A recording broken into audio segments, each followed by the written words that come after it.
ఇటు వ్యాధి అటు సమస్యలు ఏవీ తేలిగ్గా వదిలేవి కావు. ఈ బండి నడవకపోతే బతుకు బండి నడవదు బాబు. ఇంకా నిల్చున్నారేమిటి? పదండి, బండ్లో కూర్చోండి, పదండి వెళ్దాం. బాబాయ్ బాబాయ్, ఒరే పాపం చూడరా పెద్దయినా.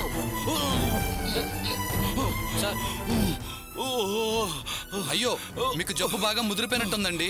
ఈ పరిస్థితుల్లో బండి నడపడం అంత మంచిది కాదు. ముందు హాస్పిటల్ తీసుకెళ్దాం, పదండి. కారు నేను డ్రైవ్ చేస్తాను. అమ్మకి వాళ్ళ విషయం బాగా అర్థమయ్యేలా చెప్పక నాన్న మొదటి నుంచి వాళ్ళని నమ్మట్లేదు. మంచోళ్ళు కాదని చెప్తూనే ఉన్నారు, కానీ అమ్మే వినట్లేదు. నువ్వు అమ్మతో ఏం మాట్లాడుకు, నేను నిదానంగా అమ్మకి అర్థమయ్యేలా చెప్తాను, సరేనా? రా.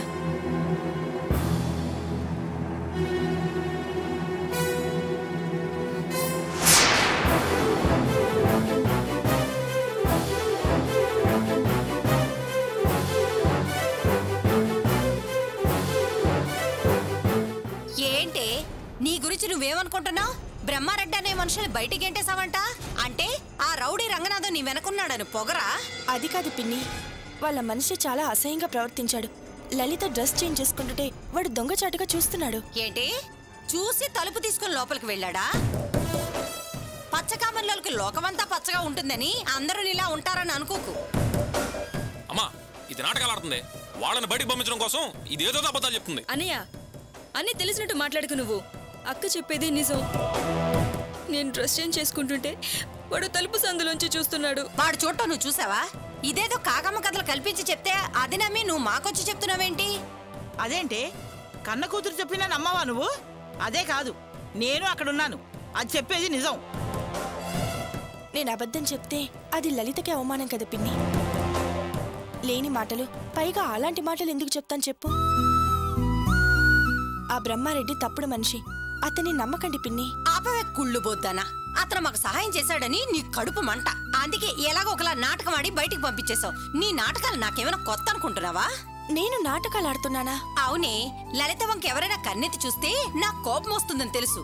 నా కోపం వస్తే వాళ్ళ అంతు చూస్తారని తెలిసే నువ్వు ఈ నాటకం ఆడించి నా అరికాల మంట నెత్తికెక్కించేలా చేస్తున్నావు. అయ్యో కాదు పిన్ని. చెయ్యి ఆపవే. అన్నయ్య గారు నాకు అన్ని ఫోన్ చేసి చెప్పారు. లలిత బట్టలు మార్చుకునేటప్పుడు వాళ్ళ మనిషి బయట ఉన్నాడంట, కావాలని తొంగి చూశాడని నువ్వే కొట్టావు.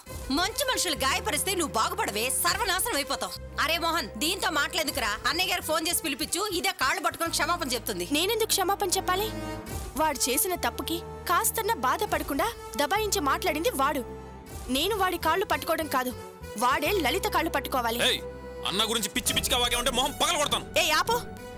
అరే, చెల్లెలి పట్ల ఎవడో తప్పుగా ప్రవర్తించాడని తెలిస్తే ఒళ్ళు మండిపోయి వాడంతూ చూడాలి, కానీ అది మానేసి ఆడపిల్లల దగ్గర ప్రతాపం చూపిస్తున్నావు నువ్వు.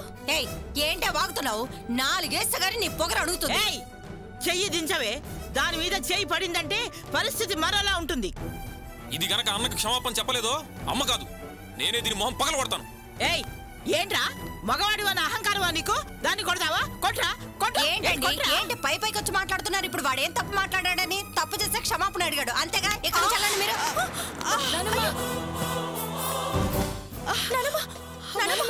ఏమైంది? ఏం లేదమ్మా, కాస్త గుండె నొప్పిగా ఉంది. మంచినీళ్ళు ఇవ్వు.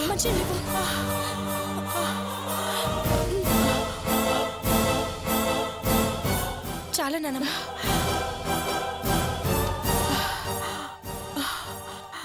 పర్వాలేదమ్మా, టాబ్లెట్లు వేసుకోలేదు, బీపీ బాగా ఎక్కువైనట్టుంది. అయ్యయ్యో బామ్మగారు, ఏమైంది? అలా చెమటలు పడుతున్నాయి. బీపీ బాగా పెరిగినట్టుందమ్మా.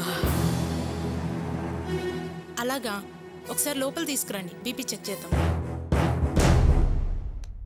శ్రావణి,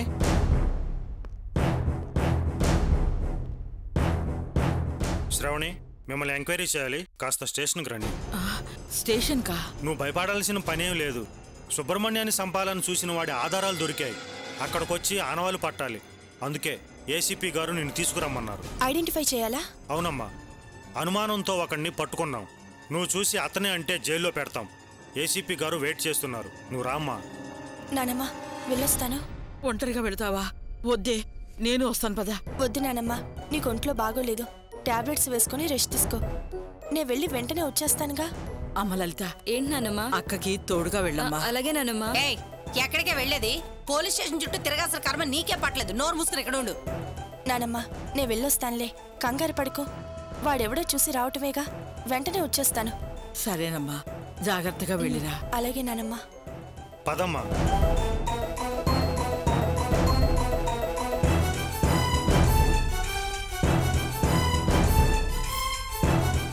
రా నానమ్మ.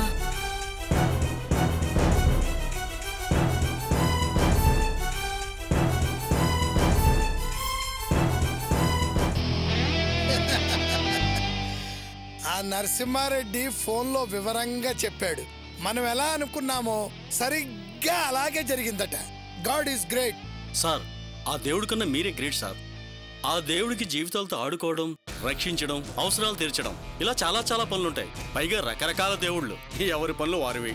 కానీ మీరు సింగిల్ హ్యాండ్తో అన్ని డీల్ చేస్తున్నారు సార్. ఆ శ్రావణికి మీరే సమస్యలు సృష్టిస్తారు, మీరే వాటి నుంచి రక్షిస్తారు. అన్నీ మీరే చేస్తున్నారు సార్. ఆ శ్రావణికి కోలుకోలేని దెబ్బతీశారు సార్. అందుకే సార్ ఆ దేవుడి కన్నా మీరే గ్రేట్ సార్. ఆ శ్రావణి నన్ను భరించలేని దెబ్బ కొట్టింది. ప్రతీకారంగా ఆ అవమానాన్ని మళ్ళీ తిరిగి ముట్ట చెప్పే ఆ సమయం వచ్చింది. ఆ శ్రావణి అత్తగారు ఫోటోలతో సహా వెళ్లి కంప్లైంట్ ఇచ్చిందట. నరసింహారెడ్డి ఫోన్ చేసి చెప్పాడు. ఆవిడ ఆ ఫోటోలు ఏసీపీకే ఇస్తానని పంతం పట్టి మరీ కూర్చుందట. సార్, ఈ కేసు ఏసీపీ హ్యాండిల్ చేస్తున్నాడు. మనం ఏ యాంగిల్లో కూడా దొరకకుండా చాలా జాగ్రత్తగా ఉండాలి. చూడరా జయరాజ్, ఇప్పుడే మీరు దేవుడి కంటే గ్రేట్ అన్నాడు, మళ్ళీ ఇప్పుడు ఏసీపీ సిపిని భయపెడుతున్నాడు. లాయర్ గారు, ఎవరు హ్యాండిల్ చేసినా నేను తప్పించుకుంటాను. ఎందుకంటే ఆ సుబ్రహ్మణ్యం మీద మర్డర్ అటెంప్ట్ చేసింది నేను కాదు. అయ్యగారి కోసం పోలీసులు సరే, వచ్చారయ్యా. నేను చెప్తానులే. అయ్యా, తమరి కోసం పోలీసు వాళ్ళు వచ్చారట. వస్తారని నాకు నరసింహారెడ్డి చెప్పాడులే. ఏసీపీ నాకు కబురు చేస్తాడని. సరే, నువ్వు వెళ్ళి నేను ఇంట్లో లేనని చెప్పు. సరే అయ్యా. వెళ్ళు. ఏంటయ్యా, బాగున్నావా? ఏంటి సంగతి? రంగనాథం ఉన్నాడా? ఏంటయ్యా రంగనాథం అని మర్యాద లేకుండా మాట్లాడుతున్నావు? సరే, రంగనాథం సార్ని ఏసీపీ సారు సుబ్రహ్మణ్యం కేసు గురించి ఏదో ఇన్వెస్టిగేషన్ చేయాలంట, రమ్మన్నారు. సారుంటే రమ్మని చెప్తారా సార్? ఏంటి చతుర్లా? సార్ ఇంట్లో లేడు, వచ్చాక చెప్తానులే, నువ్వు వెళ్ళు. చిన్న డౌటు. ఏంటి? సార్ నిజంగా లేరా? ఎందుకంటే మీ సెక్యూరిటీ చెప్పాక నువ్వు రావటం లేట్ అయింది. అంత డౌట్ ఉంటే నువ్వే లోపలికి వచ్చి వెతుక్కో. ఇలా కాదు కానీ నేను నరసింహారెడ్డి సార్కి ఫోన్ చేస్తాను, నువ్వు మాట్లాడు. అయ్యో, మీరు ఆగండి సార్. ఇలా వచ్చి అలా వెళితే ఏసీపీ గారు డౌట్ పడతారు. అందుకే అలా అడిగాను. నేను చూసుకుంటాను, మీరు వెళ్ళండి సార్. అంతా మా కర్మ. పైవాళ్ళు తిన్నగా ఉంటే ఇలాంటి తింగరోళ్ళు ఇలా మాట్లాడగలరా? ఈ రంగనాథం అంటే అప్పుడు తెలిసి వస్తుంది. అయ్యా, తమరు లేరని చెప్పి పంపించేశా. గుడ్. అన్నట్టు నేను చెప్పిందంతా గుర్తుంది కదా?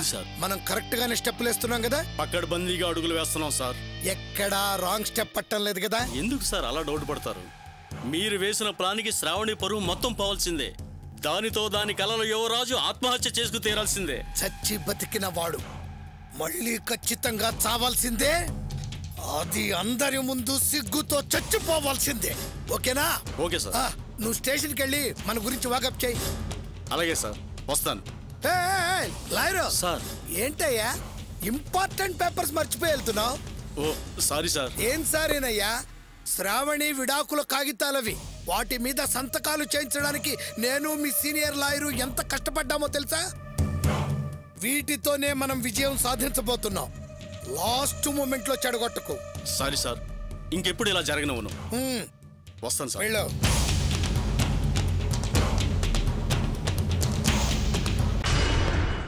ఏమయ్య ప్రకాష్, సార్ ఉన్నారా? సార్ పని మీద బయటికి వెళ్ళారు. లోపల ఏసీపీ గారు ఉన్నారు, వెళ్ళండి. ఏసీపీనా? ఆయన ఎందుకు ఇక్కడ ఉన్నారు? అదే మీ ఫ్రెండ్ సుబ్రహ్మణ్యం కేసు విచారణ గురించి. ఏంటి ఆయన అనేది? అది ఏమన్నా పెద్ద కేసా? స్వయంగా ఆయన వచ్చి ఎంక్వైరీ చేయడానికి? సుబ్రహ్మణ్యం వాళ్ళ అమ్మ తాజ్మహల్లా బుసలు కొడుతుంది. ఏ ఫోటోలు తీసుకొచ్చి నానా హంగామా చేస్తుంది. వెళ్ళి చూడు.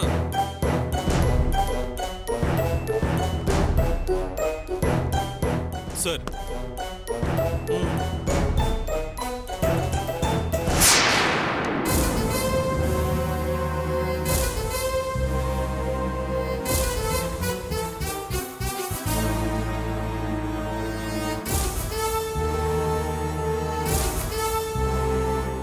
ఏంటి? ఏం లేదు సార్.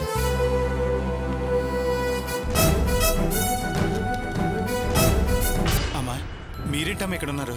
ఏంటి ఏం తెలియనట్టు అడుగుతున్నావు? ఫోటోలు చూసావు కదా. చూశానమ్మా. ఏంటమ్మా ఇది? మన సుబ్బుకి ఎందుకు ఇలా జరుగుతుంది? చాలా బాధగా ఉంది. అసలు ఏం జరిగిందమ్మా?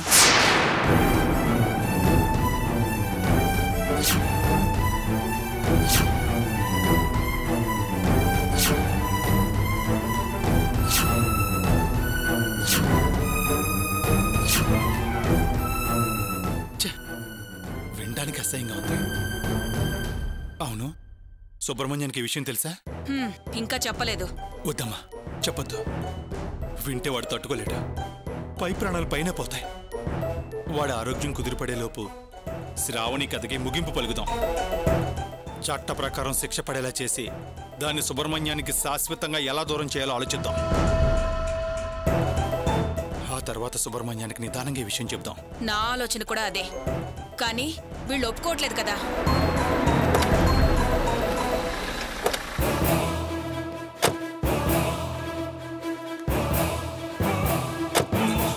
అమ్మా, శ్రావణి వస్తుంది.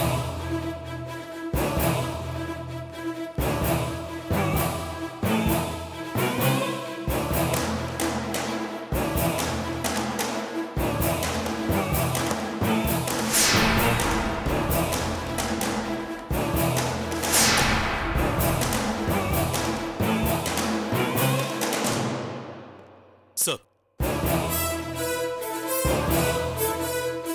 Good morning sir. Good morning. శ్రావణిని తీసుకొచ్చాను సార్.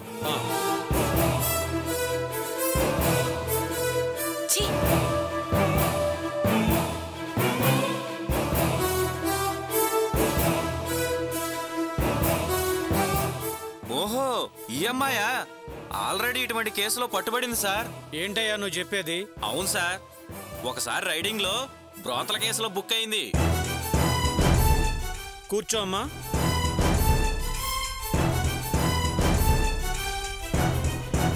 చెప్పమ్మా, నీకు ఆ రంగనాథన్ తెలుసా? తెలుసు సార్. నీకు ఆయనకి ఏంటి సంబంధం? చూడమ్మా, నిన్ను అవమానించాలని ఇలా ప్రశ్నించలేదమ్మా. వాస్తవం తెలుసుకుందామని అడిగాం. నిర్భయంగా చెప్పమ్మా. అతను ఒకప్పుడు నన్ను పెళ్లి చేసుకోవాలనుకున్నాడు. దానికి నేను అంగీకరించలేదు, అంతే తప్ప మా మధ్య వేరే సంబంధం ఏమీ లేదు సార్. ఏంటే, వాడికి నీకు ఏ సంబంధం లేదా? ఏ అందరినీ పిచ్చోళం చేద్దామని చూస్తున్నావా? ఏమ్మా, యువతలు నేను మాట్లాడుతున్నాను కదా, మధ్యలో నువ్వెందుకు మాట్లాడుతున్నావు? చూడండి సార్, ఇది మీతోనే ఎలా అబద్ధాలాడుతుందో. దీన్నిలా మర్యాదగా అడిగితే నిజం చెప్పదు సార్. ఏ కీలుకు ఆ కీలు విరగదీస్తే నిజం బయట పెడుతుంది. ఏమ్మా, ఎలా విచారించాలో మాకు తెలుసు, కానీ నువ్వు వెళ్ళి కూర్చో. ఇది అందరిలాంటి ఆడది కాదు సార్, నెరజాన. 4 తగిలిస్తే నిజం కక్కుతుంది.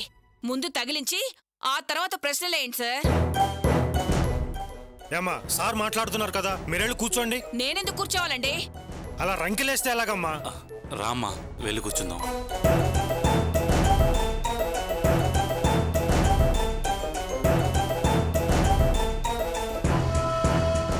చూడమ్మా, నువ్వు చదువుకున్న అమ్మాయివి. ఎంక్వైరీకి సహకరిస్తావని అనుకుంటున్నాను. ఖచ్చితంగా కోఆపరేట్ చేస్తాను సార్.